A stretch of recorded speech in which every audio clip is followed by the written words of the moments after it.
any individual involved in the movement of assets belonging to the former Director General of the National Signals Bureau, Kwabena Boahen, or his company will face arrest and prosecution. Mr. Boahen is facing charges related to embezzlement, fraud, and illicit financial transactions. The Attorney General is also cautioned all banks in the country against processing any transactions linked to Boahen, stating that those who violate this directive will face the full force of the law. The Attorney General made these remarks at the Information Service Department in Accra while addressing the press on the Operation Recover All Loot investigations. Under very suspicious circumstances through the bank accounts of these companies. The investigations have revealed so far that the suspect and his wife have registered companies which we are currently tracking. We are tracking all the companies. There are about 10, of them that they created with Advantage Solutions, mostly owning all the companies. For purposes of the investigation that is ongoing, we are not going to disclose those companies. But I want to warn any executive, director, or employee of each of the companies who, knowing that Mr. Boahen has been arrested, if they make movement of assets, we will track and arrest them and prosecute them. So they are all warned. All banks are also warned that if we see any wire transfers or cash withdrawals on any of the accounts belonging to Mr. Boahen and his companies, the bank managers and all their employees who are involved in those transfers will equally be arrested. After this press conference, no activity, and we are monitoring all their bank accounts from the Financial Intelligence Center. With the press of a button, we can see the movement of money, on any of the accounts. So we are monitoring that very, very closely. We know, for instance, that the 3 banks that they have been dealing with, in substantial financial transactions are UMB, Fidelity Bank, and Stanbic Bank.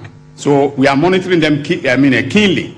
And the managers of this bank, if they are listening to me, should be careful about what they do on any account connected to Mr. Boahen and his wife and their companies. On the National Service Secretariat scandal, the Attorney General revealed that his office has obtained evidence of payments by private vendors in the accounts of top executives of the National Service Secretariat. To me, a few weeks ago, in view of the fact that these matters are still under investigation, I will not go into the details as I have done with, the case of Boahen. But I can confirm that investigations will conclude in the National Service and SkyTrain scandals by the middle of April for prosecutions to begin.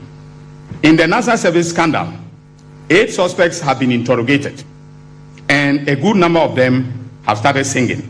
They are cooperating with our they've started singing, literally. Yeah? So we will give you details of their songs at the appropriate time. In view of the fact that so indeed, we now have evidence of payments that were made into the accounts of the top executives of the National Service by vendors, private vendors, and staff of the scheme. He further disclosed that in November 2024, the CEO of the National Service Secretariat allegedly paid a Ghanaian member of parliament to suppress the story in the media and publicly defend the institution. We also have evidence that in November 2024, and listen to this carefully, the CEO of the National Service Scheme and others paid a Ghanaian MP to kill the story in the media and to defend them. Now, this is a developing story, and more will come out very soon.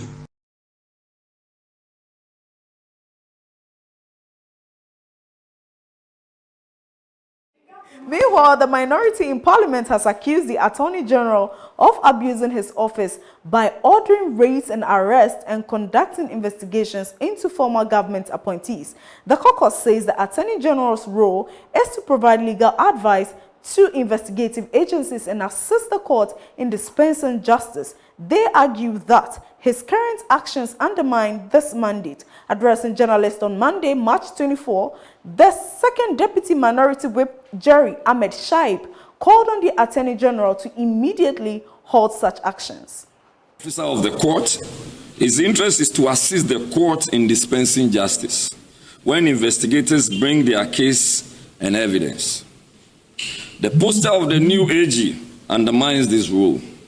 He is no longer acting as an officer of the court, but is instead acting as someone who has conducted his own inquisition, determined guilt of a suspect, and is seeking to force his view or his views on the courts. The practice undermines the role of the Attorney General and undermines the administration of justice.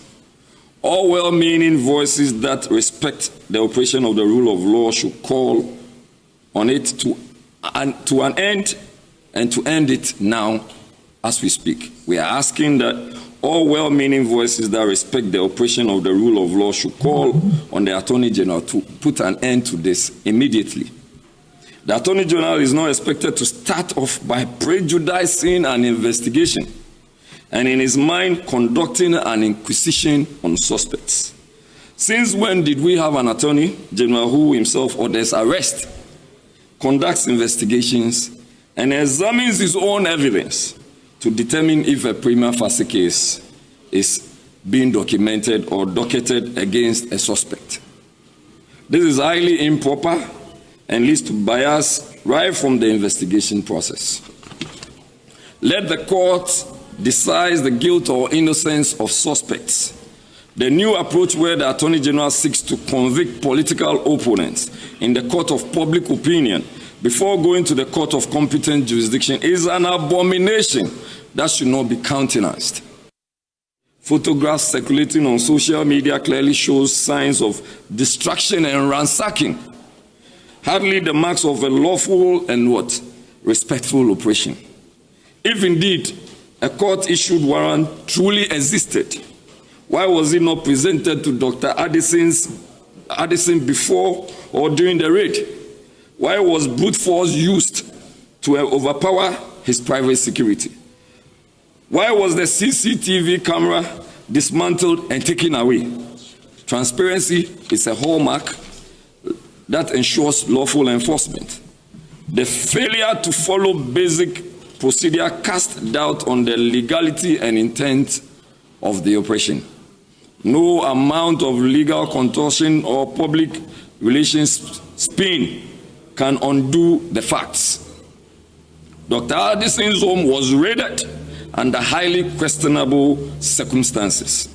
If the actions were truly lawful and above board, why did the National Security Coordinator find it necessary to call and apologize to Dr. Addison via the phone of Mr. Richard Jakpa? If there was no wrongdoing with the conduct of the security officers, what exactly was the apology for? Moving on, President John Dramani Mahama has sworn in the newly appointed members of the Armed Forces Council on Monday, March 24. The appointees, selected from diverse professional backgrounds, will assume their roles in line with the Council's mandate to provide policy direction and administrative oversight for the Ghana Armed Forces. The new members are Professor Jane Nana Opoku Ajiman, the Vice President, who will serve as the chairperson for the council. Other members include Dr. Edward Kofi Omane-Boama, Samuel Okujeto Ablakwa, Mubarak Mohammed Mutaka, Daniel Ado, Fuseini Idrisu, and Nancy Dakwa Ampofo. In his speech, President Mahama, while charging them to work diligently to ensure the efficiency of the Ghana Armed Forces, also promised the welfare of the armed forces will be prioritized. The administration remains unwavering in its commitment to the modernization of the Ghana Armed Forces. We'll continue to prioritize the following.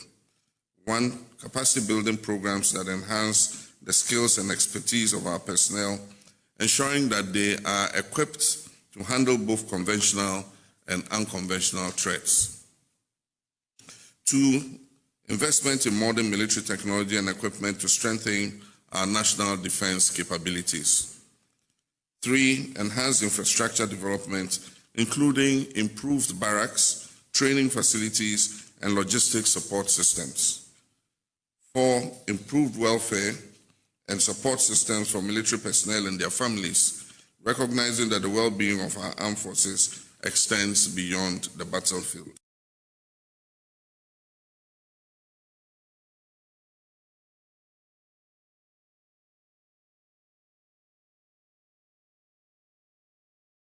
In her acceptance speech, chairperson for the council, Professor Jane Nana Opoku-Agyeman, while assuring of their commitment, also charged the Ghana Armed Forces to champion the 24-hour economy. It will not be too much to expect that in the manufacturing sector, even vehicle assembly, the pharmaceutical production, whatever, we see our Ghana Armed Forces participating effectively in all these areas. So we invite all of us, especially our armed forces, to champion the 24-hour economy, what they also do. And we want to assure our president that the Ghana Armed Forces will continue to use the methods that are humane, the methods that are effective in their, including modern technology in whatever form, to enhance operational efficiency of the forces. So, Mr. President, This is still Marigo News at 6. We'll be right back with business and entertainment shortly. Do you know? Do you know? Do you know? Do you know? Do you